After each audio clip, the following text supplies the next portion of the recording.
Alright, so ang nasa ato in our Facebook Live, I hope you just can follow us.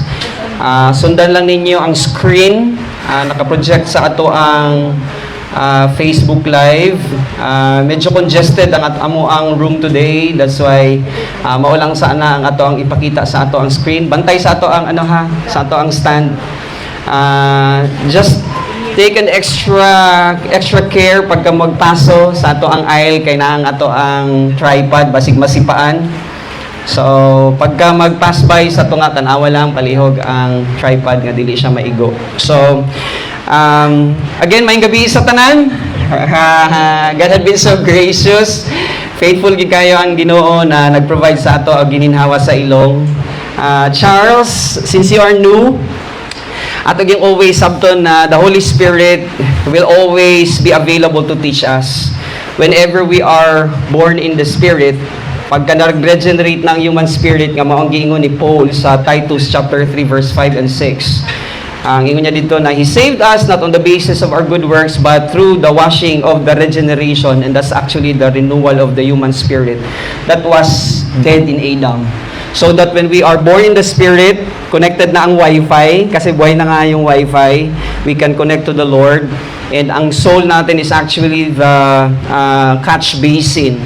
So siya yung suludlan sa huna-huna ni Jesus Christ, so that when we are available, the Holy Spirit is effective in His teaching ministry in us. So sa atoan ng mga students, kahibalo na ta kung paunsa nato i-realign ang ato ang kinabuhi sa pulong sa Ginoo. Gi-tackle na nato ang lesson regarding sa operational will. Sige daw be, test sa inyohang memory kung mahinumduman ninyo ang operational will. Unsa to ang letter H? Alright, humility. Next na letter C. Alright, clean before the Lord. Importante that we approach the throne of grace na wala tayo sala. We don't have sin. Kay kung natay sala, dili gud makig-fellowship ang atong ang Ginoo who is righteous. Okay, although we had been declared righteous in Christ, kay pag-ingon ni Pablo sa 2 Corinthians chapter 5 verse 21, He who knew no sin became sin on our behalf, so that in Him we become the righteousness of God in the Lord Jesus Christ. Yes, positionally we are righteous, but sa fellowship, dili pwedeng i-compromise sa Ginoo ang iyahang righteousness in us kung naatay sala. So we need to be clean. Next na letter K. Ano sa itong letter K? Okay, we have to know that our old man had been crucified. So walay dawaton na ato ang Ginoo nagikan kay Adan kundi ang gikan gid sa Dios. That's why we have to know that we had been crucified. Ang paglansang kay Jesus Christ sometime in 2,000 plus years ago, apil ta dito gilansang, that's retroactive undertakings of what Christ have done on the cross. Next letter R. Okay, reckon that we are now alive reckon that we are dead really in Adam. And then next na letter R. Okay, reckon that we are now alive in Christ. So, mo gina siyang humot na halad, and we have the mind of Christ, especially for those who had been in our class studying the Word. So, wala gyud kay i-recollect sa cabinet o sa imuhang closed-in cabinet, kundili ang mind ni Jesus. And then letter Y, we yield to God the Holy Spirit. Okay, tugyan gid sa balaan na espiritu ang ato ang conscious awareness. By the way, since we are regrouping ourselves together, ang mga Christians, wherever they gather, please be reminded that we'll be getting inside the highest form of worship. We'll be executing the highest form of worship tonight, and that is to study His words. So, dili ni siya ang time. It's not about the time for us to mind the things na ato ang gibilin sa ato ang respective homes. Kay magasimba ta sa pulong sa Ginoo, and naga-require na siya og focus and concentration. That's why we need to yield our conscious awareness to the leading ministry of God the Holy Spirit. And the next letter, H. We need to be what? Hungry. So we need to be gutom. Kita ang mag-decide, kasi ang Christian living is intentional way of living in the spiritual realm. And the next letter, T. Thirsty. Alright, we need to be thirsty of the Word. Before ta naga-decide nga mukaon, na din ha kung pananglitan physical food, na din ha ang kanon, ang sudan, and then later na ang tubig kasi mag-help na siya sa metabolization sa process na pag disintegrate sa food nga atong gi-intake. It's the same thing sa spiritual life. We need to be hungry, we need to be thirsty sa pulong sa Ginoo because sa metabolization process nagkinahanglan gyud ang pulong or nagkinahanglan ta sa pulong sa Ginoo. And then the next na letter, O. Alright, kasi walay effect, walay pulos. Useless ang word sa Ginoo kung nag-take in ta tapos wala nato gina-execute. That's why we need to obey the things that we had learned from the Word of God. And then we need to letter P. Pray. So we need to communicate with the Lord. Ang gusto gid sa Ginoo na we have that intimate fellowship with Him through our constant conversation with Him. So communicate sa iya ha. Ang process gid sa communication is of course walay lain kundi ang pulong sa Ginoo. And then we execute balik-balik. We execute the drills. So balik-balik lang to. HCKRRY, HTOP, and then execute the drills.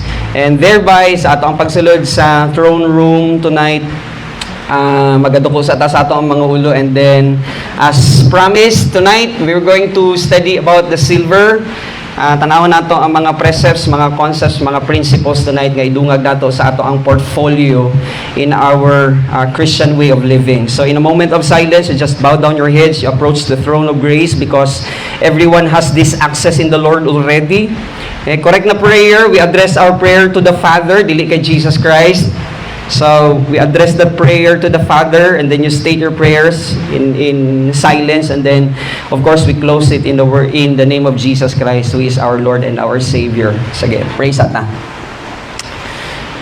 Salamat kay Amahan sa time na imuhang gihatag ka namo that we can still have the freedom to gather ourselves together. Reminded of what the Apostle Paul had said sa iyahang letter sa Hebrews, in Hebrews chapter 10 verse 25. Not forgetting the assembling of ourselves and thereby executing the highest form of worship, walay lain kundili ang pag-study sa imuhang mga pulong. May you always be reminded about what the Apostle Paul had said also kay Timothy. That's actually an imperative command pag ingon niya kay Timothy na study to show thyself approved sa Ginoo, a workman that will never be ashamed, and then you rightly divide the scriptures. And somehow mauni siya ang context on where we get our power. Nagikan gyud walay lain kundili sa metabolized doctrine. Those words coming from the doctrines, rules for living, operational tools, principles, promises, techniques, and truth na amo anang na-learn, nga amo nang gigapos, amo nang gi-embrace to be part of our Christian way of life. The way that we understand your words. Kung i-test mi sa amo ang circumstance, ma-manifest na mo ang kinaiya ni Jesus Christ because we have that volume of words or volume of things that we had learned in the past tungod kay nagtuon mi sa pulong sa Ginoo. So again, as we dig down in your words today, may you will continue to challenge us and somehow madungagan pa gyud ang amohang kahibalo sa amo ang pagtuon, especially tonight sa imuhang mga pulong. So resting in you in everything, salamat kaayo sa kinabuhi, sumpay sa gininhawa sa among ilong that we can expedite again our time together sa pagtuon sa pulong sa Ginoo. Ang bottom line always is to give you glory and honor. This we ask of course in Christ's name we pray. Amen. So as what as promised last week, itakol nato ang silver and again i-connect nato ni siya sa ato ang pagpartake sa Lord's Supper kasi ang tong statement dito na every time we took the bread, we eat the bread and we partake the cup, we remember the Lord's death until He comes. And naanata sa phase 2 sa phrase na until He comes, that's actually when we will face the Lord Jesus Christ at the heavenlies. So pag meet nato kay Jesus Christ, gitakol na nato ang gold. Kung mahinumduman ninyo ang gold, sa tong letter G, crown of, ang L, crown of life, ang I, that's incorruptible crown, ang J, crown of joy, and then R, crown of righteousness. So, gitakol na nato na siya ng mga lessons. We took actually more than 5 hours of instruction just to learn those things.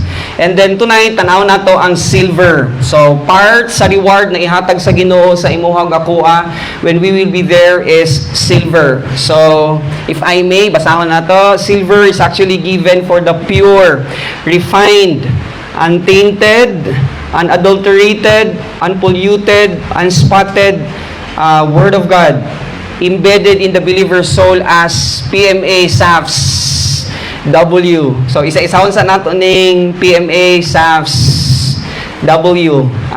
P here stands for priests. So, as believers, nahimutang mga pari. That's why, Charles, the moment you believe about what Christ have done, you already have that access. Kung naa kay concern sa kinabuhi, dili kinahanglan magtawag og pastor.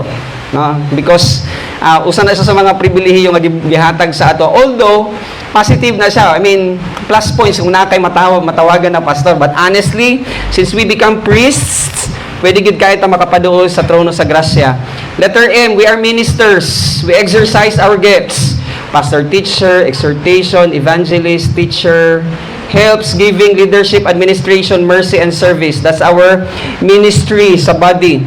Ang gift actually is teacher. That's why every time I am dispatched by the Lord, kaya nagsabot ta every Thursday, and then I believe and I understood na ang gift is teaching. Mao na nga every time I have the opportunity to teach. Thursday evening, lipay gyud kayo ang inyuhang ubos na alagad na magtudlo kaninyo because I already understood na ang gasa naa sa pagtudlo. Next na letter A, that's ambassadors. So as ambassadors, we represent the Lord Jesus Christ dito sa gawas to the lost and fallen world. So as ambassadors, ang yung life is reflection of the life or the mind of Jesus Christ dito sa gawas, no, sa mga unsaved people. Then next na letter S, that's actually students. Tananta estudyante. Kaya ang yung investment is the Word of God. Whether you like it or not, ang magpabilin ra gyud throughout all eternity is the Word of God nga ang gitun-an. So dili issue ang kanibang longer time of praise and worship. But interestingly, daghan kayo mga Christians today, honestly speaking mas na-memorize pa ang duha ka stanza sa Amazing Grace. Pero wala kasabot og asa pangitahon ang mga verses, principles, back up sa kanang word na Amazing Grace or kanta na Amazing Grace. So again, letter S, we need to be students. Next na letter A, athlete. So we are athlete. And since we are athlete, atong gina-exercise ang discipline. So, importante na ma-learn nato ang art of disciplining ourselves on how we are going to maximize our time. Kasi you have to realize na ang ato arag yung panahon dinhi sa yuta is the only time that we gather or garner the mind of Jesus. Because in eternity, wala na gyud dito panahon sa pagtuon. So, as an athlete, kinahanglan nato nga mag-exercise og discipline. Next na letter F, that's farmer. So we broadcast the seed. Kay ang word broadcast nato sa kung kinsa man ang ato ang ka-affiliate, kinsa atong kaistorya, kinsa ato ang kakilala, mao na siyang ato ang i-broadcast. And then next na letter, tatlo ka S, servants na siya. First na S, servant. We are operetes. And operetes meaning we need to defend our ground. Kasi pagka naa kay truth, we can always defend your ground. Kaya naa kay nasabtan gikan sa pulong sa Ginoo. So that's number 1 or that's first na letter din sa succeeding na upat ka S. Actually 5. So first S, operetes. Next S, that's diakono, table servants.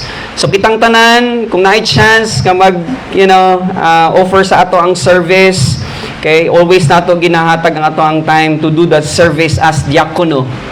So table servant. Next na letter S, that's doulos. And doulos there is actually, we don't have our will of our own. We don't have that freedom of our own. Kaya gipakita gina siya na picture perfect as an example ni Jesus Christ. Pag-ingon niya sa iyang prayer, Father, not my will, but your will be done. So that's actually doulos. Next na letter S, stewards. Pag-ingon na stewards, we are managers. We are governors sa blessing nga gihatag sa Ginoo sa ato. So we are stewards. Next na letter, final letter na S, that's S, soldiers. So as soldiers, Okay? We know how to stand our ground and we know how to counter. Kasi pagka dili ka nagtuon sa pulong sa Ginoo, you can never utilize His words para gamiton siya as rima, the exact doctrine nga imuhang i-apply sa imuhang circumstance. And that is actually against soldiers. And then final letter, W. We should be an able witness. Tanaw na to na siya later, no? Nalang witness the word. Gusto na ko na siya i-emphasize kasi i-connect na ko na siya sa silver na i-reward ni Jesus Christ para sa imuhag akua. So, again, letter W, that's witness. So, when we have that pure, refined, by the way, para dali ninyo mahinumduman, ang next nga letter, kaning TAPS. Sulatan lang og letter or word na an. Pagkatapos gud aning pure, refined, para dali siya mahinumduman, ang acronym nga TAPS. TAPS. Meaning, kung naka-acronym nga TAPS, butangan lang nimo og first two letter na an. So, untainted, unadulterated, unpolluted, unspotted. So, kung puro ang imuhang nakaon na pulong sa Ginoo, Jesus Christ will give you that reward. Ug walay lain kundi silver. So, you'll be receiving the Medal of Valor. Medal of Valor and social status in eternity. So, tanawon nato na siya later. So, we become an able witness by knowing the truth. Balikan sa nato. Kanang letter W, an able witness, sabdon sa nato na in our time today na ay spiritual import ang mga principles nga ato ang ma-learn sa kumpaon sa gihatag sa Ginoo ang law kay Moses.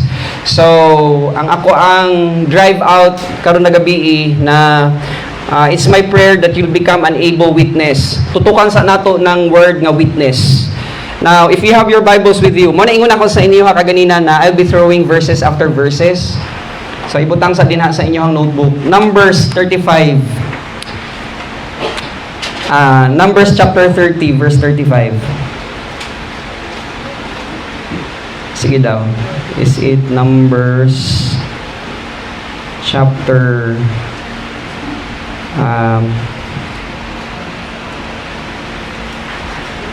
sa ingon ako, chapter 30? Dili sa chapter 30. That's chapter 35, verse 30. Yeah, Numbers chapter 35, verse 30. And then na ako'y pangutana sa inyo, ha? Sige daw, pakibasa. Who wants to read? Asa isa ka, Mike? Pwede, naing somebody. Ikaw na lang ging. NLP niya po. Okay lang. Mas maayo. Paminawin ninyo, ha? Kasi we will get that precepts. Sige, Numbers chapter 35, verse 30. All murderers must be put to death. Alright. But only if evidence is presented by more than one witness. Okay. Sige pala yan. Sorry. No one may be put to death on the testimony of only one witness. So, ang ingon din ha, sa ilang balaod, na question, kinsang naghatag sa balaod? This is Moses now. Gitagaan siya og balaod. Kinsang naghatag sa balaod? This is actually God in the person of Jesus Christ. So, gistorya ni Jesus Christ in His pre-incarnate form si Moses. Apil ni siya sa gihatag niya na balaod na dili pwede patyon ang tao kung usara ka witness. Dapat na ay duha or tulo ka witness. So, you get that in mind. And then you go to Deuteronomy chapter 17, verse 6. Deuteronomy 17. chapter 17, verse 6. But never put a person to death on the testimony of only one witness. Okay. There must always be 2 or 3 witnesses. Okay, so you get that in mind. This is now God speaking to Moses. Kung naay patyon, kinahanglan duha or tulo ka witness. Kung naa may mag-accuse nga siya nakapatay, dapat naagyoy mag-second demotion. So we will get this idea. You go to John chapter 8, verse 44. Tanawan nato kung kinsa ang may gi-accuse. Kinsa ang gi-accuse o kinsa ang nag-accuse. John chapter 8, verse 44. John 8:44. Okay. John 8. 44. For you are the children of your father, the Okay. evil, and you love to do evil things he does. Kadali lang. Pangutana sa nako, kinsa ang nag-istorya? Sa context, kinsa ang nag-istorya? That's Jesus Christ. Okay? And then, tungod kay siya nag-istorya, na siya gina-accuse. Alright? At ang iyang accusation is, you are your father, who is the devil. Kaya nga naman, tanaw na tong accusation ni Jesus Christ. Sige daw. He was a murderer from the beginning. Kadali lang. Ingon dito sa Numbers ug sa Leviticus ay sa Deuteronomy, kung na-accuse nga siya mamamatay tao, dapat na duha or tulo ka witness. And this point in time, Jesus Christ is throwing an accusation against Satan. Alright? And then i-follow through mo ang statement ni Jesus. He has always hated the truth Wow. because there is no truth in him. Okay. When he lies, it is consistent with his character, for he is a liar and the father of lies. Now, i-connect na to ang kaning able witness. Why is it that the Lord will give you the kaning reward in a form of silver in eternity, connection sa gi-accuse or gihimo ni Jesus Christ nga accusation sa kay Satan? Again, dili pwede patyon si Satan to the lake of fire kung walay able witness. So, kwaon nato na siya nga import katong Deuteronomy, katong Numbers. I-import nato na siya in our time today na somehow sa ato ang kinabuhi today, when we get the word untainted, unpolluted, unspotted, unadulterated, and somehow part na siya nga i-inculcate sa ato ang mind, kay may will always realize and understand na ang Ginoo nagapangita siya og next witness. Kaya nag-accuse man din si Jesus Christ. And in our time today, gapangita siya og next witness. That's why ang question is, gusto ka ba mahimong witness? Kasi kung gusto ka mahimong witness, i-connect nato that when we face the Lord Jesus Christ and you are an able witness right now, pag-abot dito sa atubangan ni Jesus Christ, dili gid niya idalo ang silver. You go to Ephesians. You go to Ephesians. Chapter 3.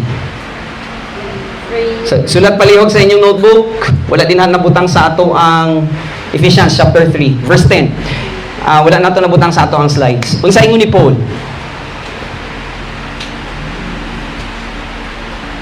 God's purpose in all this was to use the church to display His wisdom in its rich variety to all the unseen rulers Wow. and authorities in the heavenly places. you see the word unseen rulers. You know why? Because na actually sa ang backdrop sa ato ang existence today. Now, remember, we are humans. But you have to realize there are unseen entities. And those unseen entities, pag-ingon niya, entities actually, pag-ingon niya na rulers, these are actually arkas. Kasi maning mga arkas, these are actually the 5-star generals of Satan. So, sabto na to na ang pagsulat ni Pablo as he was inspired by the Holy Spirit, nagapangita ang Ginoo og next na witness. Kaya di ba remember, Jesus Christ in His time na siya gi-accuse. So, ang iyang gi-accuse is Satan. And his accusation, grabe kaayo ang level sa ganing accusation. Nga iyang gi-accuse nga si Satan is a murderer. And because of that accusation, nagapangita ang Ginoo in our time today, unable witness, di lang sa pag-accuse ni Jesus Christ sa kay Satan, kundi dito sa atubangan sa mga arkas. So pag-ingon niya din unseen rulers, these are actually arkas, the 5-star generals ni Satan, and the authorities, these are the next ranking officials of Satan. So ang ilahang ginabuhat gid actually karon, naa sila sa trono sa grasya. Naa sila dito sa throne room ug gina-accuse sa yawa kauban sa iyang mga kampon. Ang pag-accuse sa, of course, sa integrity sa Ginoo. Now, balik sa ato ang slides. So we need to become an able witness by knowing the truth. Importante na ma-inculcate ni siya sa inyong huna tungod kay the Lord is searching for that person who wanted to be an able witness. Kasi pagka mahimo na siya nimo, ma-accomplish nimo siya sa imong kinabuhi, as what I had said, dili idalo ni Jesus Christ ang silver when you face Him at the Bema Judgment. ug atong iisipon ug una-unaon nga kada usa sa ato each of us will face the Lord Jesus Christ at the bima. And then pag face nato dito walay grupo. Dili ta makaingon nga ako Lord Baptist ko, ako Lord Alliance ko, ako Lord nako sa born again, ako Lord Catholic ko, ako Lord ingani no. Dili didto grupo ang ato ang dalon kun dili matag usa ka nato. Each of us will face the Lord Jesus Christ mano-mano. Write that down. Romans chapter 14 verse 12. Okay? Basahan na lang ninyo later so that you can check me on that. Romans 14:12, each of us will face the Lord Jesus Christ at the bima para i-give ang account. So kung nahimutang able witness, dili gid idalo ni Jesus Christ ang kanang silver. Now, let's go to historical facts. So tanawon nato sa ang historical facts. Why did the Apostle Paul mention silver as one of the rewards to be given for the winner believer? So ano gi-mention man siya ni Pablo? Dito na siya sa 1 Corinthians chapter 3. I hope maabtan nato na siya na text later. Pero just to let you know and somehow para na ma-remind ang matag-usa and to realize na kung mag-interpret data sa scriptures atong sabton na kining atong thoughts ibalik nato dapat dito from the time it was written. So since mao gini siya dapat ang context in the study of the word, kinahanglan nga ako sang i-gather ang inyong thoughts and then ilabay nato ang idea. Nganong gi-mention ni Pablo ang silver? So when we face the Lord Jesus Christ, na ay gold, na ay silver, na ay precious stones, na ay wood, na ay hay, na ay straw. But because ang ato ang subject topic tonight regarding sa silver, tanaw nato ang history nganong gi-mention gid ni Paul ang silver to be one of the rewards nga ihatag ni Jesus Christ sa mga winner believers. So here's now the history. Ang atong gibuhat gid ani research tanaw nato, basa tanan kung unsa ang possible and then excerpts of the research that I had no sa ato ang pagdoon. So here it is. First reason. Initially, mo yung first reason, Roman soldiers who distinguished themselves in battle. Gigamit na lang nako ang kining word, Medal of Valor. Kaning Medal of Valor, this is actually awarded sa gikuha nato ang kining concept in our time today para lang masabtan nato ba kung pananglitan ikaw ang sundalo tapos nakipagsangka ka sa kaaway tapos wa ka nahadlok jade. No, to the extent nga, mano-mano, grabe, mapakipalitan ka og itsura sa imong kaaway. Na somehow, imog yung ginidasdas ang imuhang kaugalingon that you never think of death. And then during the course of that, travail, na imo kang madinaugon, ang tawagan na is, the moment you go back to your field of, balik ka dito sa imuhang unit. And then, i-declare ang kadaugan, tagaan ka og Medal of Valor. So, gibutang nato ng Medal of Valor din sa mga soldiers na mga Romano to give an understanding na katong nagdaog sa battle, mao ni siyang ihatag sa ilaha. So, they were rewarded straightforwardly. Unsang award? They were given the finest share of the spoils. Now, in his memoir, tama ba ang pag-pronounce? Memoir. Okay. In his memoir, the 4th century BCE General Ammianus Marcellinus mentions that in his time, Roman soldiers drank from silver cups heavier than their swords. Nga naman.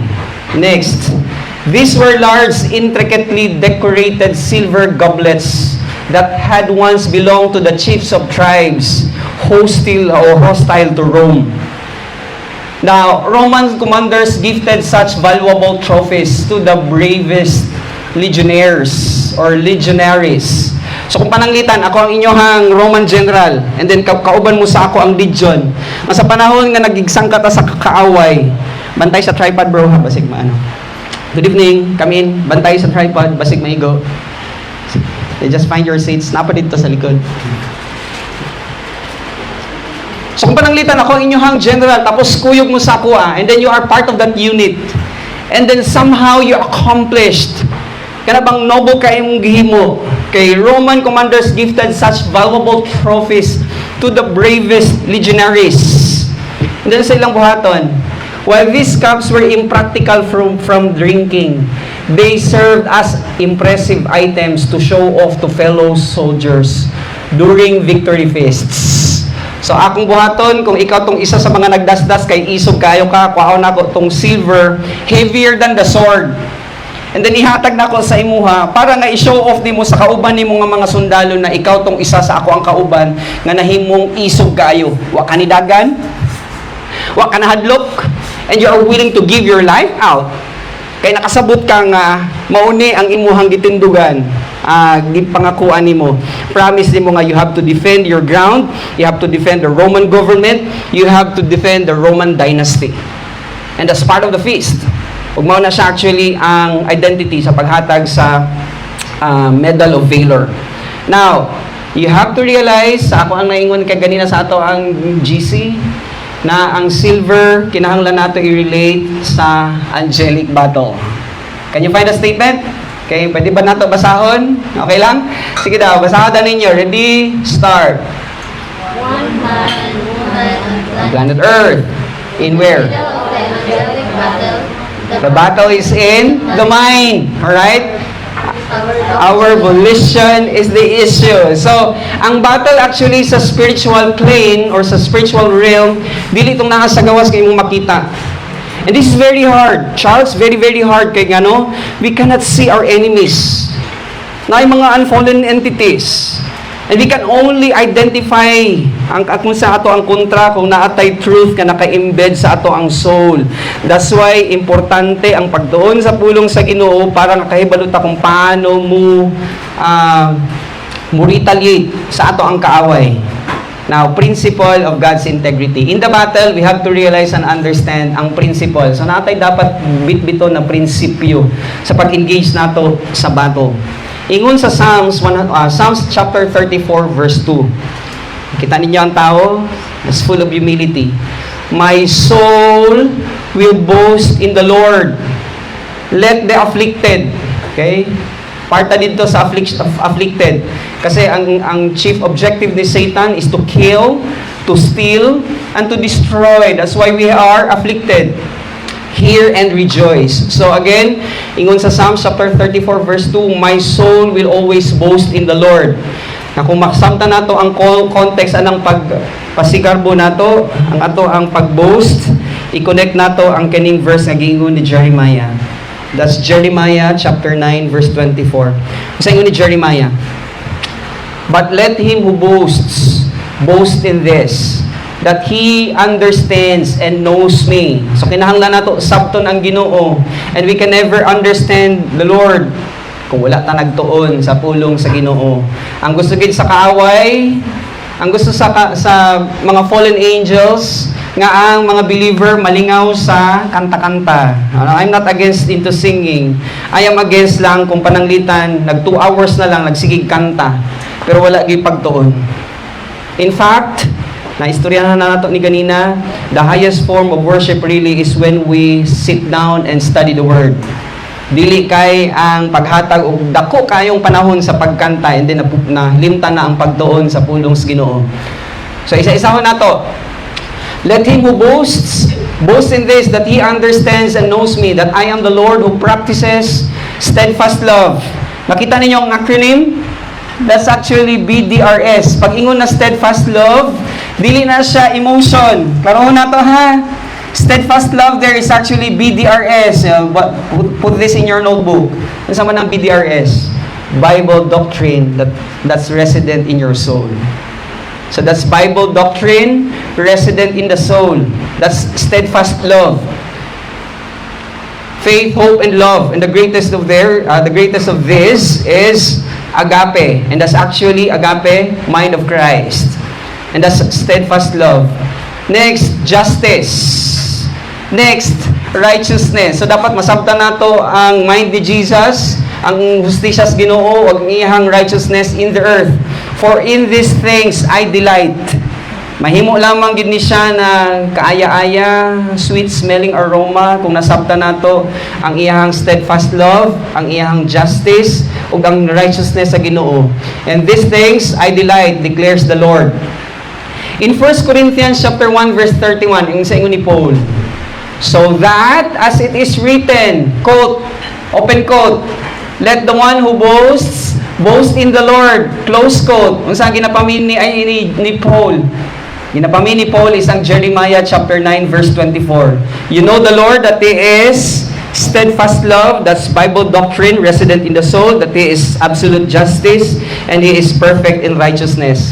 That's why i-reiterate balik ni Pablo sa 2 Corinthians chapter 10 verse 17. Let the one who boasts, boast in the Lord.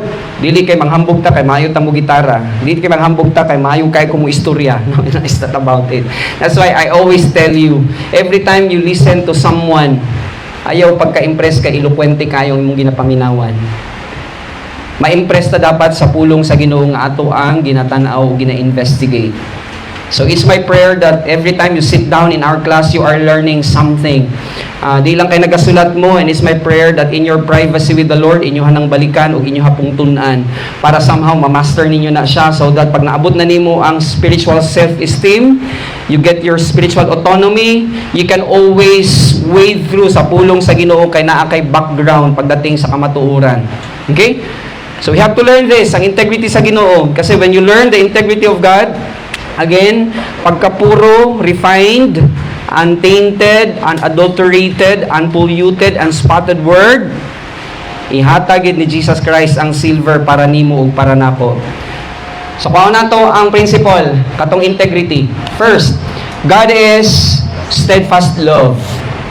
Again, that is BDRS. Sige itong BDRS? Thank you. So, that's again Bible doctrine that resident in our soul. Ug nagkinahanglan gina siya og pag-memorize. Oh, memorize magani kag physics. Memorize magani ka og chemistry. Diba? As much as possible dili jud ka mag-fail. Okay? Pila ang atomic number sa oxygen? Pila ang atomic number sa, pag namatay ka, madala nimo sa eternity dili. Diba? And that's the irony. Pero kita, pag nag-memorize ta og doktrina, nag-memorize ta og principle, nag-memorize ta og rules for living, operational tools, when we die, I tell you, tama gid ang ingon sa pulong sa Ginoo. Ingon ni Jesus Christ, Matthew chapter 24, write it down. Matthew chapter 24 verse 35. Heaven and earth will pass away, but my words will never pass away. Isaiah chapter 40 verse 8. Write it down again. The flower falls, the grass withers, but the word of the Lord will stand forever. That's why it's steadfast love. Okay? So that's number one principle. Next slide. His steadfast love, that's actually Bible doctrine.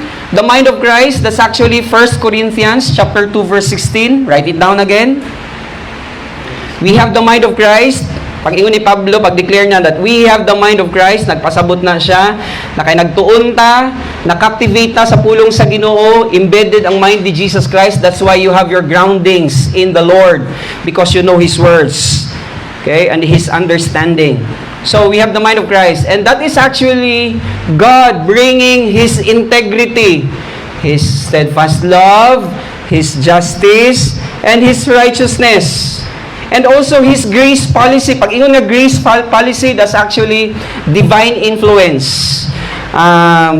Kung nasabta nato ang grace policy from common grace, that's actually gina-enjoy natong nga ulan, gina-enjoy natong nga init, gina-enjoy natong nga hangin. Ayag hulata nga moadto ka sa hospital para takdan ka og oxygen bago ka mangita sa Ginoo. I tell you, gihatag sa Ginoo libre na hangin, and that's common grace, that's divine influence para pangitaon nato ang Ginoo. So much so that na pagka-perfect ang atong understanding to find Him, we're actually searching and looking for His words nga naay eternal value. So naay common grace, naay efficacious grace gitawag kaning grace policy. Unsa man ang efficacious grace? God had made already tanan iyang gibuhat na. Gibiyaan niya ang trono sa iyang grasya. He lived His deity. He came down as human beings. And pag-abot pagid niya, di lang kay nahimo siyang tawo, nahimo pagid siyang servant. And the word there is actually doulos. And doulos there is wala siya iyang sariling kabubuton, but kabubuton sa amahan, to the extent nga iyang dadon iyang kinabuhi dito sa cross to die for all of us. And that's saving grace. And mahimo lang siyang, that's efficacious grace. Mahimo lang siyang effective kung Charles imo siyang gituuhan. So kung someone had shared it to you sometime this week, and then you believe it to be true, before, okay, balik na to sa ato ang illustration. Before, kung pananglitan Charles, wala pa ni mo gituuhan, you are only dichotomous. You are dead in the spirit. You only have the body and the soul. But the moment you believe about what Christ have done, mabuhi ang imong human spirit. Nag-grow man ang believer or wala, I will tell you, he goes to the heavenlies kay nabuhi ang iyang human spirit. That's Ecclesiastes chapter 12, I believe that's verse 7. So just write it down. Ecclesiastes chapter 12, verse 7. So his grace policy. So naay common grace, naay efficacious grace, naay saving grace, naay logistical grace alpha. Pag ingon nga logistical grace alpha, ang Dios mo provide og place of gathering. Dili kinahanglan og maayo og nami or nindot na building. Because again, God is not impressed with buildings. Moingon ka nga, gwapo gyud kay dito sa mua, kay nindot kay mong simbahan, dagko kay mga pillars. Okay? You have to realize that you are the temple of the Lord. That's why God is not impressed of buildings. He's not impressed of programs. Dili siya impressed kung unsa ang buhaton sa tawo nga pamaagi. Impressed ra gyud ang Ginoo sa kung unsa ang naa sa imong sulod, and that's actually the word of God. So that's logistical grace alpha. Provide siya og transportation, mo provide siya og pagkaon. Basta ang imuhalag yung decision, just make it kanabang i-realize sa imong una-una. True to yourself nga nagapangita ka sa pulong sa Ginoo kay siya na bahala ang mag-provide tanan sa kanang logistical grace alpha. And then you go to logistical grace bravo. Again, grace policy gihapon. Ang logistical grace bravo, ma-appreciate na nimo ang spiritual life. Kaya appreciated na nimo ang spiritual life, nagakagutom ka and nakauhaw ka sa pulong sa Ginoo. Intentionally nagahimo gid ka og decision na above aning tanan, you always make a priority ang pag-learn sa pulong sa Ginoo.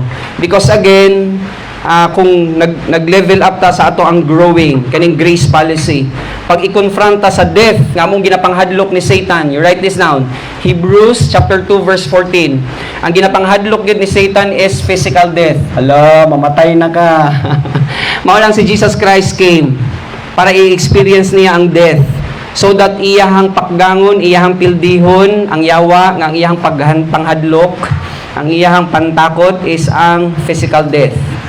So that when you reach that point, naa ka na sa imuhang deathbed, naa na ang imuhang kinabuhi sa juncture of living this physical life, you can always narrate what King David had said.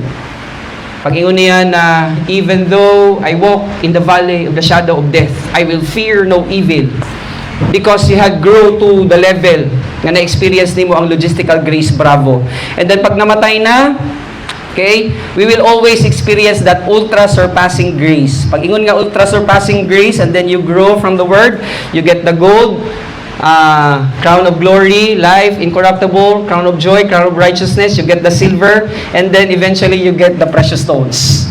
And that's actually grace policy. And of course, balik sa ato ang slides, grandiose design. Ato na siyang natanaw, di ba? Remember, ang grandiose design na ay tulo kapi. Dili tong upat kapi, kaya naman upat pud kapi. Pungko, ug sa Ilonggo pa, pungko, pamate, mauli, usang last nga pi. Pasaway. Pasaway. So that's actually negative form of dispatch.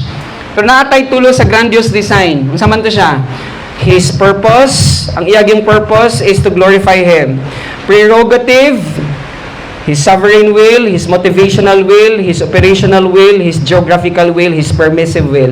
And then His plan. Ang iyaging plan for you and for me that you become His friend. Friend ba ta sa Ginoo? So ikaw gid actually makatubag ana. So that when you follow the protocol, you just follow every day. Learn the Word, study the Word, understand His Word. Kaya mao gina siya ang sweet fellowship. That's the connecting link of God in us. Pag nagtuon ta and then we can expedite His words, mao gina siya always ang focal point sa atong fellowship with Him. Now, if we have the steadfast love, imagine, you engage it against the mind of Satan.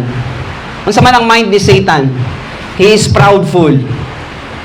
Walay laing epitome sa pride. Okay, before kay Adam, before kay Eve, nauna si Satan. That's Lucifer. So we engage it against the mind of Satan. Kung nakasabot ta atong divine policy, balik ko sa nato kadali. Kung nasabtan nato ang iyang integrity, nasabtan nato ang grace policy, nasabtan nato ang grandiose design, and then you engage it against the mind of Satan, which is of course pride and arrogance. Kung mahinumduman ninyo ato ang lesson last time, kung sige itong pride, sala sa Sa mind. Ang arrogance, action. So, again, kung nasabtan nato to ang previous na slides, i-engage nato sa mind ni Satan, naagid tay standing. Naatay capacity to stand our ground in engaging what we had understood and learned from the mind of Christ. Next principle, God is absolute justice. Whether we like it or not, okay? Naagi hustisya ang Ginoo. Bisang pag ang tao, moingon siya nga naman ni Lord? Naman ni? Wag kay hustisya. Tagaan na to example ha. We will always understand nga naagi hustisya ang Ginoo. You go to Job. Gusto ko ipakita na sa inyo ha. Imagine sa life ni Job, chapter 2. Pagkatapos sa atong tanan, nag-i-suffer ni Job. Now, by the way, Job is actually older than Genesis. Sa mga texts, okay, the oldest na libro pertaining to the years, kung kano siya gisulat, mas nauna si Job. And you have to realize, ang first 2 chapter sa book ni Job, ang iyahagi yung una, introduction, is angelic battle. Now, you try to see it in Job chapter 2, verse 9. Pagkatapos sa atong tanan, unsang giingon sa asawa ni Job? Then his wife, sige na, ikaw daw, ging. His wife said to him, "Are you still trying to maintain your integrity? Curse God and die." Oh, gabi no? Asa na ang hustisya? Wala so kayo ang wife ni Job sa nahitabo sa ilahang kaagi. Because kung go back ka sa mga texts, preceding ana nga verse, makita nimo kung unsa ka gruesome maghihimo ni Satan because gialaw sa Ginoo nga i-test si Job.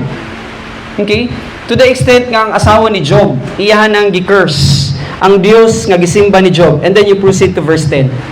Sa ingon ni Job. But Job replied, "You look like a foolish woman. Wow. Should we only accept good things from the hand of God and never anything bad?" So in all this, Job said nothing wrong. Alright, he did not sin. And then, it reflects the character of God. Kaya kasabot gid si Job. Unta, kay balik ko na to ha, sa atong testing, sa ato ang trial, sa atong circumstance, please be reminded, asa man ka mag-play? Sa kay Job or sa asawa ni Job? So we always have discernment. Ang importante lang, nakasabot ta sa hustisya sa Ginoo. Now, taking that context, i-engage nato sa injustices ni Satan. So kung nakasabot ta sa pamaagi sa Ginoo, we can always stand our ground para i-withstand ang mga, ang mga ninja moves ni Satan. Kaya nakasabot kita nga ato ang Dios na agid siya hustisya. Next, God is perfect righteousness. So ang integrity sa Ginoo, balik ko na to, steadfast love, absolute justice, and perfect in righteousness. So righteous gid ang Ginoo, but kinahanglan nga i-learn nato ang iyang righteousness. Dili nato ni siya makuha sa kanta-kanta. That's why it's really imperative that we need to learn the word. Learn the word, doctrine in the morning, doctrine in the noontime, doctrine in the evening. Mao tong ingon gyud ni Job, I have not departed from the commandments of thy lips. And your words, I treasured it more than my daily portion of food. Sa ingon ni Joshua, do not let this book, be taken out from thy mouth. You shall meditate it day and night, so that in every engagement that you have, you will be blessed by God. And that's the issue. So how can you be able to understand this righteousness kung wala ta nagatuon sa pulong sa Ginoo? Again, Satan is a master deceiver. Kung wala kay righteousness nga naka-embed sa imong soul, patay jud ka. Mahimo gyud kang victim. Now, you try to engage it against the unrighteousness of Satan. So kung naa kay righteousness nga ina-learn sa pulong sa Ginoo, you can always stand your ground. You can always counter. Pag ingon ni Paul na we don't wrestle with flesh and blood, but with what? The schemes of the devil. Together with his rulers, with his authorities, with his world forces, with his, the pneumaticos tespoineras, those little demons, nga iyang gidispatch, kung wala tay understanding sa pulong sa Ginoo, permigod ta, Kaawawa. Permita afflicted. Sipahong natas kaaway. Okay, duplaan natas kaaway. Sugot mo? Mao nang ato ang ginahimo every time we gather, we equip ourselves. And kanindot pag yun, kung nasabtan nato ang integrity sa Ginoo, His steadfast love, His justice, and His righteousness, dili gid niya idalo sa ato ang silver. So, what will we get? Kung nasabtan nato ang katong hustisya sa ang integrity sa Ginoo, katong iyang steadfast love, ang iyang justice, o iyang righteousness, kung sa atong makuha, we get this. Zechariah chapter 4 verse 6. Kung sa ingon ni Zechariah, then he said to me, this is the word of the Lord to Zerubbabel, not by might. So dili sa imuhang gahom, dili sa imuhang power, but by my what? But by my spirit. Unsang gamiton sa pulong sa Ginoo? Oh, you write it down. 2 Timothy chapter 3 verses 16 and 17. The word of God is actually inspired by God the Holy Spirit, profitable for doctrine, for reproof, for correction, for instruction in righteousness, so that the man of God will be fully equipped. Kuha siya og might, kuha siya og power, and muhimo siya og maayong buhat, and that's actually pleasing present to the Lord. 2 Timothy. Chapter 3, verses 16 and 17. Okay? So not by might nor by power, but by my spirit, says the Lord of hosts. That's why, in Hebrews chapter 12, verse 1, pag naa kay daghan nga nakaon nga doktrina gikan sa pulong sa Ginoo, okay, di lang kay maayo kang witness today, napag-ipaabuton nga silver when you face the Lord Jesus Christ at the bima. Now, let me read to you Hebrews chapter 12, verse 1. Therefore, since we are surrounded by so great a cloud of witnesses, my understanding, both fallen and unfallen. Charles, you are now in the teatro. Kitang tanan, okay? Naata sa teatro. You write it down. 1 Corinthians chapter 4, verse 9. We are in the spectacle. We are in the teatro. And so we are surrounded by a great cloud of witnesses. And then ang iyang instruction, let us also lay aside every weight. That's actually our asceticism. Kung sa itong asceticism, vocabulary words din siya nga ito ang gina-throw in, nga ito ang gilearn. So, unsa itong asceticism? That's bleeding heart, good, doing good. Kaya bang nagtabang ka, nagsimba ka, nagpenance ka, nagpenitensya ka, tanan, nga nasa yung una-una. Pero kung dili na siya pamaagi sa Ginoo, dili ka anak sa Dios, that's nothing. So that's actually every weight. Or believer ka, and then ang imuhang trending is legalismo, liturgy, entertainment, program, pious observance of worship, seremonya, believer, tapos na ay superstitious beliefs. I will tell you, that's every weight. And then sin. Sin is actually the lustful pattern. Okay, nga ito anang gilearn. Sin which clings so closely. And then ingon niya, let us run with endurance. We are in the marathon, folks. Okay? Dili niya siya 100-meter dash nga, pag ready, on your mark, get set, go. Na yung mga believer nga, paspas kayo, on spark siya sa first, sa iyahang, iyahang pagdasdas. And then after a while, napalong na siya. Naluya na siya. Again, this is a marathon. Okay? We are running the race. And this is, again, a long race. And then verse 2, ingon niya, looking to Jesus. Who is Jesus sa John chapter 1, verse 1? Sige daw. He's the Word. So, looking to the Word. That's why you need to sit down and study. Find the teacher. Kung dili man ako, pangita ko magtutudlo, nga pagka naglingkod ka, dili nimo siya himuon nga authority, kung dili every time you sit down to his class or to, to somebody, na kay na learn something. So, looking to the Word, the founder and perfecter of our faith. And faith here is actually pistis. Ano sa itong pistis? Doctrines. Alright? Di siya pagtuo. This is pistis. Pagtulunan ni siya. So, Jesus Christ is the Word, the perfecter of the pagtulunan, who for the joy that was set before Him endured the cross, despising the shame, and is seated at the right hand of the throne of God. That's why you get this principle. His perfect righteousness demands perfect righteousness. Nakita ninyo ang drawing? Jesus Christ Siya is the commanding officer. Julie, murag ako ba? Ako si Jesus, nagastorya sa imuha. Nga mao ni siya ang scenario. He is demanding perfect righteousness sa imuha. Jane, kay Alvin, sa ato atanan, okay? Mao ni siya ang scenario. Jesus Christ is facing us and somehow, mao ni ang iyang demand. His perfect righteousness demands perfect righteousness.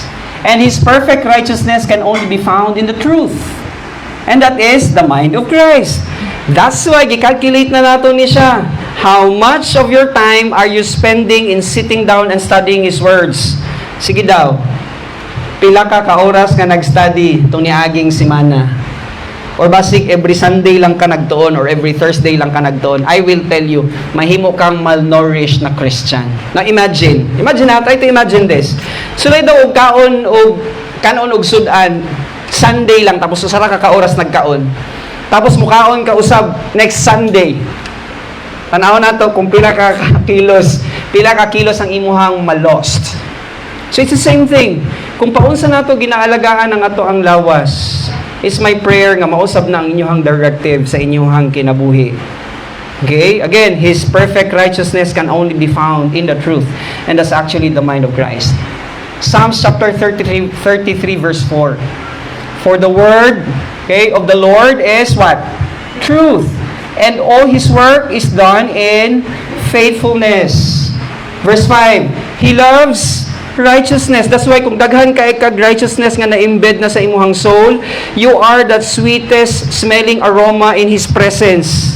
So impress kayo siya sa imuhang naimbak nga hunahuna ni Jesus Christ because di ba remember balik ta sa story when Jesus Christ was baptized ni John the Baptist. Pag-ahon niya sa tubig, unsa ang voice over nga nadungog nila dito. This is my son in whom I am well pleased. And that son right now is the Word. And that Word, kung naa siya sa imuhang una-huna, mauna siya ang resonating factor in our lives today. You have the abundance of the righteousness of God. That's why He loves righteousness and justice. The earth is full of the steadfast love of the Lord. And again, that's the mind of Christ. Next, principle.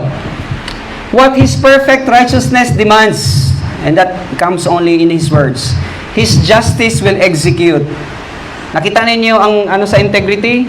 Ang final phrase, whether to bless or chastise the believer. Sige daw be, kinsa man ang gusto i-bless sa Ginoo? Amen, igsoon ako.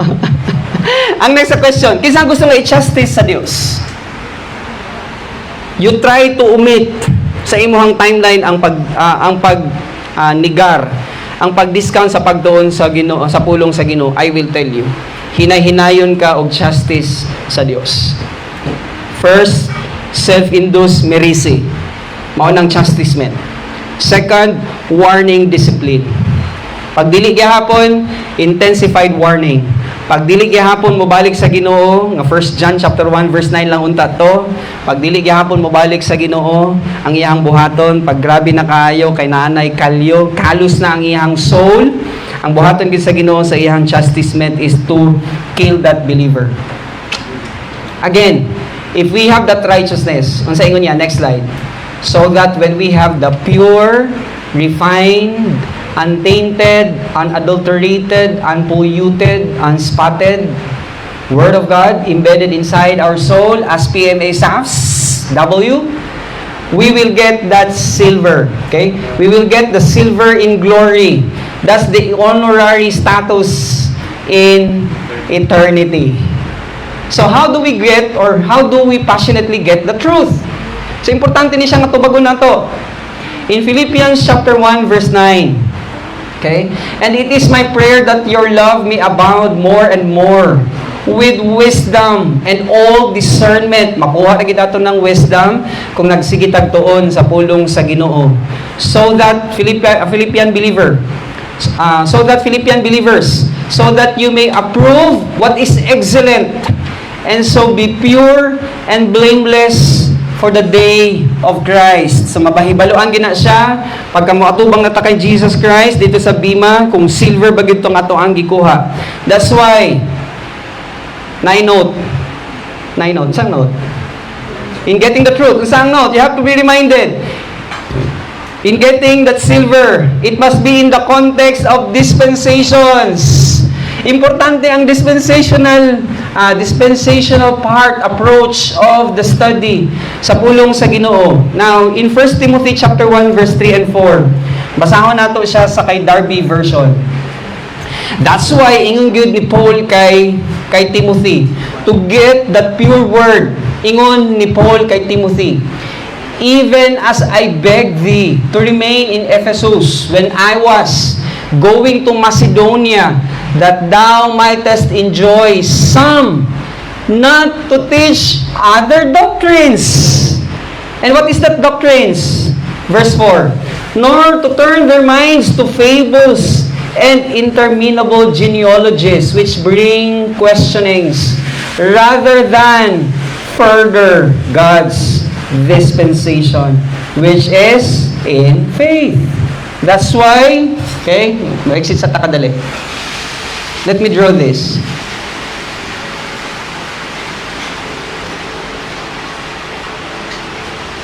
Kung mahinumduman ninyo, dispensations,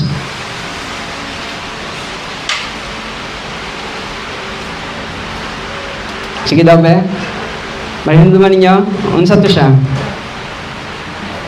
This one is? Alright, eternity past. This is just a review. And then this is now the dispensations. Unsa ang pagdagan sa human history, unsa to ang first nga ages? Age of the? Alright, Gentiles. Sunod, age of the? Jews. Unsa ang gihimo sa Jews? Giunsa nila? Si Jesus Christ. They crucified, okay? They let them, okay, gialaw nila nga ma-crucify si Jesus Christ. That's why may kulang sila na 7 years. Tungod kay naay propesiya sa Daniel chapter 9 verse 24 to 27 na sometime in this year, after nga ma-accomplish ang 483 years, inyong ipalansang si Jesus Christ. And then after His death, burial, and resurrection, 3 years after, gimit niya si Paul para i-present kay Pablo ang age of what? Age of? Ayo, nagtuon matawala. Age of Christianity. Okay? And then sa atong ginapaabot, pag makumpleto ang body ni Jesus, ang ginapaabot nato is rapture of the church. That's why ayag undang sa pag-share sa gospel message kay wala ta kabalo kung pila na lang ang kulang sa body. Basig jade, kuko na lang ang kulang. Kasi kung makumpleto na ang kuko, we will be gone on earth. And then we will be there sa Bima for 7 years para i-receive nato ang gold, silver, and precious stones. Ang diri sa yuta, kay nabilin sila, kay wala sila nagtuo sa gihimo ni Jesus Christ sa cross, nga siya namatay, gilubong na banhaw, mabilin sila diri to suffer the tribulation period. This teeny tiny dot, these are the people who will be left behind, kay wala sila nagtuo sa pinakasimple nga mensahe nga gihimo ni Jesus Christ sa cross. Now, after 7 years, dito sa ato sa panganod, we will go down together with Jesus Christ, together with the angels, and then i-establish si Jesus Christ ang 1,000 years millennial reign or kingdom. And then, eternity what? Future. New heaven, new earth, that's lake of fire. So, tatlo ang destinasyon sa tao in eternity. Okay lang, wala natandog ang camera. Okay, sige. So, proceed na. Ug mao ning giingon ni Pablo, Timothy, tudlo ka sa dispensations. Ayaw pasagdi ang uban dinha nga magtudlo og laing klase nga doktrina. Tudlo gid og dispensations, ipaigo ang context, tanawa ang context, ang history nga kung kana siya gisulti para sa mga Hudyo, ibutang na siya para sa mga Hudyo. Kasi kung dili siya i-categorize dispensationally, daghan kayo ang mag-away, magsinumbagay pa. Pero kung nasabtan ang dispensational timeline, tinaw ang pagtuon sa pulong sa Ginoo. So you get the pure word. Now, we started our journey in the Christian life. So we started our journey, okay, in the Christian life, having impure thoughts. So sabto nato ni siya nga naagid tay mga impure thoughts. Living in a life empowered from the source of the old pattern of thinking. That's old sin nature. Ingon ni Isaiah, to prove it, kamaw ni siya ang presentation sa scriptures. Ingon ni Isaiah, in Isaiah chapter 1 verse 5, why will you still be struck down? Why will you continue to rebel? The whole head is sick, and the whole heart faint. Verse 6, from the sole of the foot even to the head, there is no soundness in it, but bruises and sores and raw wounds. Naga-istorya ni siya og kung naa kayong ani sa lawas, nagahubag. When you have bruises, nagahubag. When you have sores, nagahubag. When you have raw wounds, nagahubag. That's why it speaks about, bloating of the mind. They are not pressed out or bound up or softened with oil. The heart is deceitful above all things and desperately sick. Who can understand it? And then Jeremiah chapter 17 verse 10. I, the Lord, who is the Word. This is now Jesus Christ, Jehovah. Search the heart and test the mind. And heart here is actually leb. Kung asa ta nag-iisip, asa ta gahuna-huna. Okay? Dili na siyang heart nga emotions. Klaro ha? So heart there is leb. Center of our thinking faculties. And then He tests the mind to give every man according to his ways, according to the fruit of his deeds. In Matthew chapter 6 verse 23, so that when your eye is bad, your whole body is full of darkness. That's why if the light in you is darkness, how great is that darkness? That's why kuha kita dapat og pulong sa Ginoo, and that when we have the mind of Christ, that's actually tantamount to getting that silver. Isaiah 64 verse 6, we have all become like one who is unclean, and all our righteous deeds are like polluted garment. We all fade like a leaf, and all our iniquities like the wind take us away. Now, just write it down. Romans chapter 7 verse 18 to 24. Okay? Mag-extend tagamay sa ato ang time. I hope na mahuman ako ni siya. Isulat lang ninyo sa inyo ang notebook, and I'll give you the opportunity. Kamu na ang magbasa ani in your privacy with the Lord. And then Titus chapter 1 verse 10 to 16. Nag-istorya din si Titus, si Paul kay Titus about purity. Just write it down again, and then if you have the time or you have the chance, basahan na siya later. And then Romans chapter 12 verse 2. That's why there is this instruction. Do not be conformed to this world. Interestingly, kaning word nga transform, this is actually metamorpho. And metamorpho, this is a verb word. Pag ingon na metamorpho, verb word, and it's an imperative command. This is an instruction. Wala kay option, kundili an imperative command. So you have to change your mind. Okay? Metamorpho, by the renewal of your mind. Sa unsang pamaagi, kung unsang imuhang ginahimo Monday, Tuesday, Wednesday, Thursday, Friday, Saturday, hangtod Sunday, objectively dapat maghimo ka og program. Pila ka minuto, pila ka oras nga maglingkod, magtuon sa pulong sa Ginoo. Mao na siya ang pagpasabot ni Pablo sa kanang word nga transform. That by testing, you may discern what is the will of God. What is good, that's agathos, and that's divine good. Tungod kay gikan na siya sa pulong sa Ginoo, it's acceptable and perfect. Like newborn infants long for the pure spiritual milk, that by it you may grow up into salvation. So ang first nga reason anong ihatag ang silver, kung nahimo tang warriors, we have that medal of valor. Second reason is the status symbol of a particular soldier, both in the array of soldiers and in the civil society. You have to see this. This is actually the brooch. So, brooch. Di lang before, nagagamit po dahil sila o brooch or pin para ipakita kung unsang ilahang social status. So, mo ni siya ang pin or brooch nga ilahang ginabutang para ma-identify kung kinsa sila sa ilahang society. Now, silver is also given for Christians who serve God with inner motivations from pure motives coming from the mind of Christ. That's why, idungag ninyo please sa inyong vocabulary. Kaning word nga brooch. So this is actually the picture of an emperor or sometimes a general. Mailhan siya sa society na siya general kung naa siya brooch. Okay, this is worn as a silver. Unsang spiritual import? When we will be there sa eternity, kung you had learned pure words while you are still on earth, Pag ihatag na siya ni Jesus Christ sa imuhang silver, it represents your status in eternity. Mauna nga kung mulakaw ka dito, makita ka ni Michael, makita ka sa mga angels, musaludo gid sila because of that brooch nga imuhang i-wear in eternity. Again, kuhaon nato ang context sa panahon nga gisulat ni siya nganong gisulat ni Pablo ang silver sa iyang pag-encourage sa mga believers sa Corinth. I don't know kung mabasa ninyo. Mabasa ninyo sa taas. Basahan na lang ako. So, exploring Roman army ranks and symbolism of Roman soldier accessories. The Roman army ranks defined a strict hierarchy from the imperator to the legionaries, ensuring discipline and efficiency. These ranks influence military strategy and modern fashion, with accessories like the Roman soldier brooch, symbolizing strength and legacy.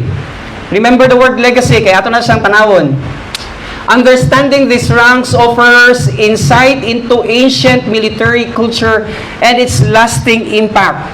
That's why, kung nakaka sa kalibutan karon, and when you have these invisible assets, you get impact assets, meaning unsang imong impact sa community, your personal impact, sa imong family, sa imong friends, community impact, national impact, international impact, and then you get heritage impact sa imuhang, legacy nga ibili nimo sa imuhang mga kaapuhan kung magstay pa ang kalibutan for the next 50 years.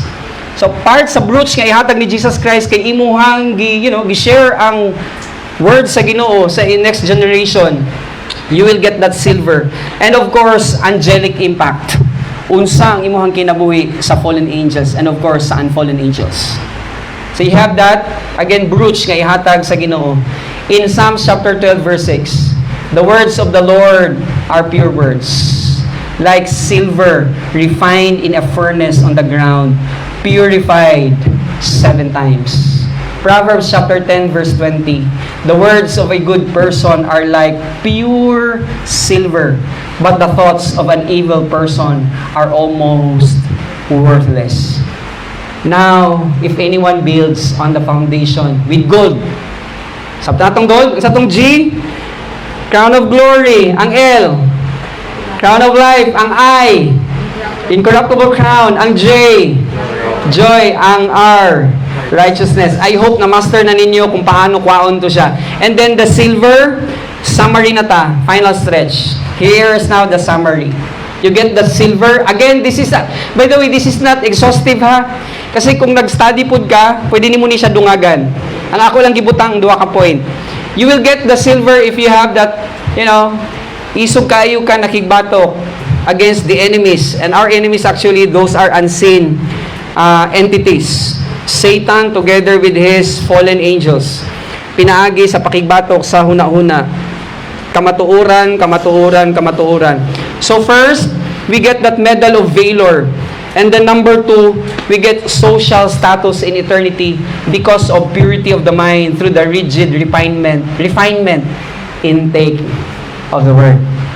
So nakuha nato siya in 1 hour and 10 minutes. I hope you just had stayed. Okay, na-contain niyo inyong focus, ang inyong concentration. Don't you worry. Ako ni siyang i-upload sa YouTube para makita ninyo, para i-follow through usab kung halimbawa gusto niyo siya balikan. You just search me, Clark Zuico, makita nato na siya. Buta na lang ako dito, silver. Lesson about silver. And then, pwede kayo ninyo balikan in case gusto niyo i-follow up ang ato ang lesson. Question before I close. So, I hope na klaro how to get the silver. Importante lang na masundan nato ni siya. Dili gud gusto sa Ginoo na mahimot ang empty-handed. And before I close, you go first to 1 John chapter 2 verse 28. Final verse. 1 John chapter 2 verse 28. Ang mauna siya ang believer nga wala nag-learn. Ang sa ingon ni John chapter 2 verse 28. Microphone. Game. Basa. And now, dear children, remain in fellowship with Christ, Okay. so that when He returns, you will be full of courage Wow. and not shrink back from Him in shame. Alright. you won't shrink back, you won't shrink back in shame. So, in closing, you try to imagine unsang imong itsura pag nag-rapture na and then mag-atubang ka kay Jesus Christ. Confident pa ka mo atubang sa iya or maulaw ka kay wagig kay dala dito carry over in eternity. Okay? So, ibutang na sa inyo, ninyo sa inyong una-una i-assess, okay? Para somehow maghatag na siya og fire in you, maghatag og gatong nga mag-encourage sa inyong mupadayon sa pagtuon sa pulong sa Ginoo. So with that, dukot na sa atong mga ulo, i-apil na nako ang ato ang prayer sa ato ang pagkaon, and let's have fellowship together with our food tonight. Pray ta. Salamat kayo sa higayon, Amahan, nga imong gihatag kanamo. We still had the chance to ponder in your words. Unta to nga ma-challenge ang imong mga kaanakan tonight, and di lang sa naadinhi sa mo sa among fellowship face to face, and even for those who are listening right now sa amo ang broadcast, ikaw gid ang nakahibalo because in eternity past nakita na nimo ni siya na mag-transpire, and somehow imuhag yung ginagamit ang matagudlo sa among situation, sa among circumstance para nga mapadayon o pag-broadcast ang imuhang mga pulong. So, salamat kayo sa mga lessons that we had learned na somehow mag-encourage sa mo, mag-challenge sa mo to move further sa mo ang spiritual growth. Dili kay magpabilin to be an infant, but to grow in grace and in the information, that's knowledge, gnosis, of our Lord, who is our Master, the Lord Jesus Christ, and our Savior, the Lord Jesus Christ. And before I close, I wanted to pray for our food. Salamat kay Ginoo sa mga kamot nga nag-prepare. Salamat sa pag-sanctify sa blessing. Higatag usab ni siya og nourishment sa amo ang physical na lawas. Salamat sa spiritual food and even sa physical food. Balik na mo sa imo ang tanan. Pagpasalamat, pasidungog sa matamis sa pangalan ni Ginoong Hesus nga amo ang Dios ug manluluwas. Amen. Amen. Amen. Salamat kayo. Mag-take sa kong picture. Ayos sa gawa, ayos. Ayos thank you kayo. Pwede na ako to i-end ang GG. Pwede niyo mo i-off ang camera.